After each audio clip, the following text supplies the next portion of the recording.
There's a quiet, dangerous truth that Sigmund Freud whispered into the foundation of modern psychology, a truth most people still refuse to look directly in the eye. It's unsettling, maybe even cruel, because it cuts against everything polite society tells us about love, safety, and attraction. Freud believed that beneath the polished surface of romance, beneath the soft words, the candlelit dinners, and the whispered "I love yous," lies something far older, darker, and more primal. That women, consciously or not, are drawn not to comfort, but to danger. Not to the man who offers peace, but to the man who carries chaos in his eyes. It's easy to dismiss such a claim as outdated, misogynistic even, but look around long enough and you'll start to see it play out in the quiet corners of real life, in the stories people don't tell openly, the ones written between the lines of heartbreak songs or buried in the confessions of therapists' offices. You'll see it in the gentle girl who falls for the man everyone warned her about.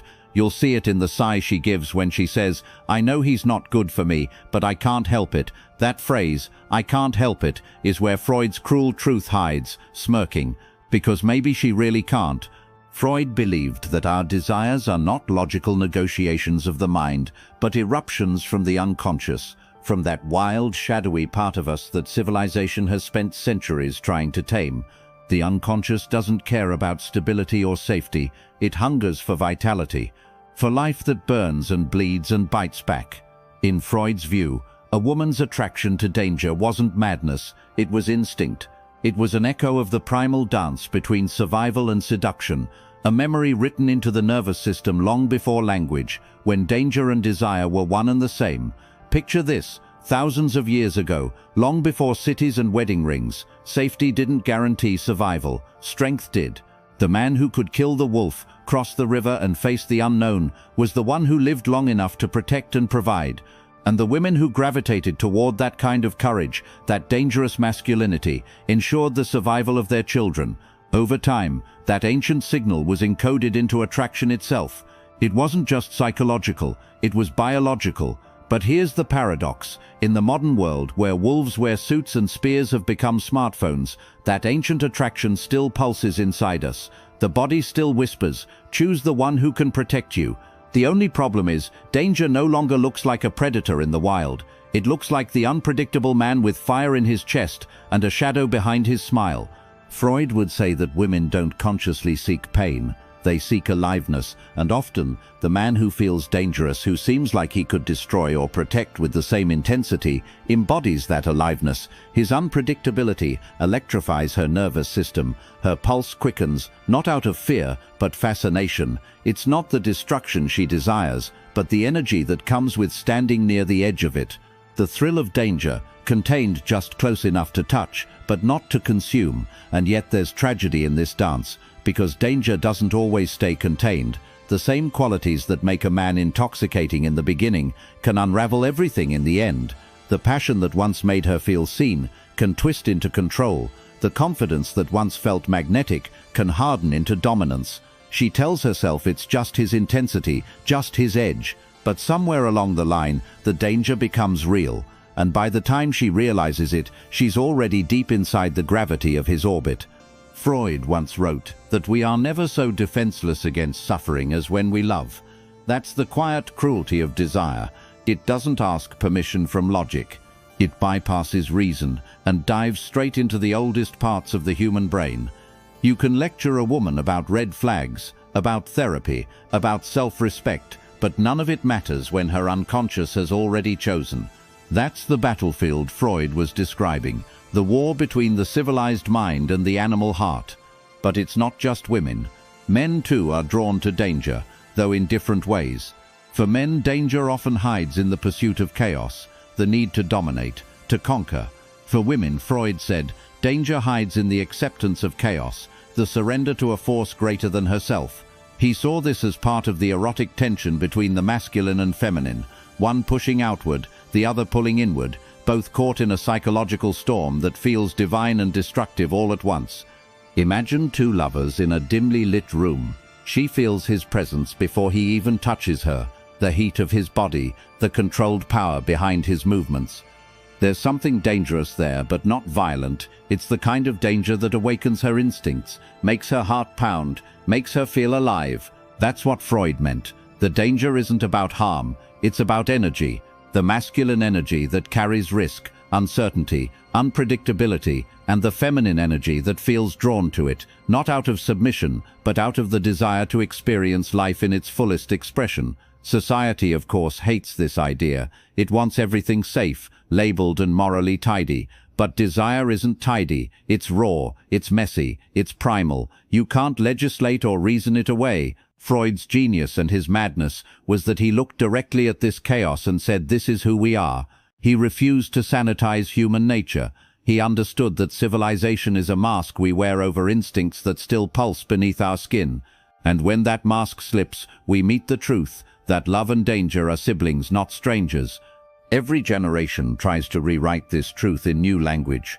We call it the bad boy effect or dark triad attraction. We blame it on dopamine, attachment wounds, or daddy issues. But behind every theory is the same ancient pulse, the call of danger disguised as desire. The man who can't be fully tamed, who walks a fine line between creation and destruction, still captures something the human spirit can't look away from.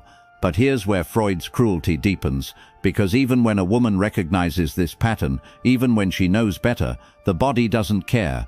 The heart still beats faster for danger. The fantasy of the dangerous man doesn't die with experience, it just hides beneath more layers of shame. And yet Freud would argue that repressing that instinct doesn't free her, it only makes it more powerful. What we repress, he said, doesn't disappear, it festers, it waits. So maybe the real challenge isn't to reject the dangerous man, but to understand what he represents. Because the danger she's drawn to isn't really about him, it's about her. It's about the parts of herself that want to feel alive, to touch the edge, to break free from the suffocating safety of predictability. When she falls for danger, what she's really chasing is her own lost fire, the part of her that society told her to hide. That's Freud's cruelest truth of all, that attraction is often a mirror. The danger isn't outside of her, it's within. And every dangerous man she meets, every storm she walks into, is just another reflection of that inner chaos she's trying to understand. When Freud spoke of Eros and Thanatos, the drives of life and death, he wasn't speaking only of literal endings. He meant the constant pull between creation and destruction that defines human experience. To love someone who feels dangerous is to dance with both forces at once, to feel the thrill of life and the shadow of loss intertwined. That's why it's intoxicating. That's why it hurts. And maybe that's why, even today, the stories that move us most are not about perfect love, but dangerous love. The kind that defies reason, that burns too bright, that leaves scars. Because somewhere inside, we know that to feel deeply is to risk destruction. To love safely is to half live. But to love dangerously, to open ourselves fully to the unpredictable, is to stand face to face with the full, terrifying beauty of being human. Freud once said that every act of love is in some way an act of aggression, not in the violent sense, but in the way love invades. It breaks through the walls we've built to protect ourselves. It challenges the fragile order we try to maintain. When someone enters our heart, they trespass into the private territory of the self. A territory built on fears, insecurities, and long-buried memories. To love deeply, then, is to allow yourself to be broken open. And when that love comes from someone who embodies danger, that breaking isn't gentle, it's seismic. That's why so many of history's greatest romances, both real and fictional, are laced with danger. Cleopatra and Antony, Bonnie and Clyde, Tristan and Isolde. It's not just the passion or the rebellion that grips us, it's the recognition that these stories touch something primal in all of us. The dangerous man represents a rebellion against the dullness of safety, against the suffocating predictability of polite love. He embodies the storm that every quiet soul secretly craves, the possibility of being consumed and reborn in the same breath. But Freud would argue that the fascination with danger isn't purely romantic, it's spiritual, because the dangerous man symbolizes not just external risk, but inner transformation. He carries the energy of chaos, and chaos in myth and psychology alike is the birthplace of creation. In every woman drawn to a dangerous man, there's an unconscious yearning to awaken something dormant within herself. His darkness calls out to her own, not to destroy her, but to reveal her. He becomes the mirror through which she confronts her hidden power, her shadow, her forbidden desires. Carl Jung, Freud's student turned rival, later expanded this idea. He called it the animad and animus, the masculine and feminine energies that live inside each of us. Jung believed that when a woman is drawn to a dangerous man, it's often because he embodies a part of her psyche she has repressed. His confidence mirrors her own buried assertiveness. His unpredictability mirrors her own suppressed freedom. His darkness mirrors the depth she was taught to fear in herself. She doesn't just want him, she wants what he represents.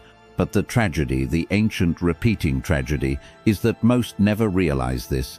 Instead, they confuse the mirror for the man. They chase the reflection until it breaks them. Freud saw this pattern play out endlessly in the women who came to his clinic, hearts shattered by men they couldn't stop loving. "You think you are choosing them," he once said, "but it is the unconscious that is choosing for you." To him, attraction was destiny disguised as choice, the unconscious dragging us toward the people who can help us confront what we've buried. It's cruel, yes, but it's also profoundly human, because maybe the dangerous man isn't meant to be kept. Maybe he's meant to awaken, to force a reckoning, to shake something loose inside that can never go back to sleep. The fire that burns too hot often doesn't last, but it leaves light behind.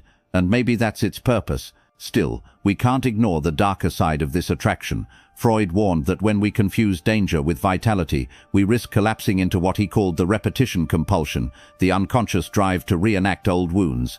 Many women, he observed, are drawn to dangerous men not because they awaken their spirit, but because they recreate a familiar pattern of chaos, a pattern learned long before love ever entered the picture. The unavailable father, the unpredictable caregiver, the love that was earned through fear, not given through warmth. To the unconscious, pain that feels familiar is safer than peace that feels foreign, and so the cycle continues. She meets him, the man with the edge, the fire, the darkness, and something inside her stirs. It feels like destiny, but it's déjà vu, the same ache wearing a new face, the same wound dressed as passion. Freud would call this the return of the repressed, the past resurfacing in the guise of love. And until she sees it for what it is, she will keep mistaking trauma for chemistry and danger for depth. But here's the paradox Freud never fully resolved. The same fire that destroys also illuminates. The same danger that wounds can, in the right light, awaken. Because the dangerous man, for all his flaws, reminds the world of something it has tried to forget. That desire cannot be domesticated. That love, when stripped of risk, loses its soul. So what does it mean then to love dangerously without being destroyed by it? Freud never gave us a clean answer, but perhaps the key lies in awareness. To stand at the edge of danger and see it clearly, to feel the pulse of it without surrendering to the fall, to recognize that the danger you crave is not in him, but in the parts of yourself you've been afraid to meet. In that light, loving a dangerous man can become a kind of initiation, a crossing over, not into chaos, but into consciousness. Because when the illusion breaks, when she sees him not as savior or sinner but as mirror, she takes back her power. The energy that once belonged to him returns home to her, and from that moment on she no longer needs the dangerous man to feel alive. She is the danger. She is the force that cannot be tamed. And maybe that's what Freud wanted us to see all along, not just the cruelty of desire but its genius. That love, in all its danger, is the most powerful form of self-revelation we have. It tears us open, yes, but in doing so it shows us what we've always been made of. The danger isn't in the man, it's in awakening the parts of ourselves that we've spent a lifetime keeping asleep. So when a woman says, "I'm drawn to dangerous men," perhaps she isn't confessing weakness. Perhaps she's confessing curiosity, a hunger to feel something real in a world that has gone numb. A longing to touch the edges of existence, to taste the fire of life, even if it burns. And maybe that's not madness. Maybe that's what being human really is. Because love, as Freud knew too well, has never been safe. It's never been gentle. It's never been rational. Love is the original danger, the one that asks us to risk everything for the chance to feel something that transcends the smallness of our guarded lives. And in that sense, maybe women don't just want dangerous men. Maybe all of us, men and women alike, are still haunted by the same desire to stand in the fire of another soul and not look away. The danger isn't the man who carries chaos. The danger is what he awakens in you, the wildness, the hunger, the truth. And once you've met that part of yourself, you can never go back to pretending that safety is enough. Because in the end, Freud was right. What we desire most is not comfort. it's transformation, and transformation is always, always dangerous.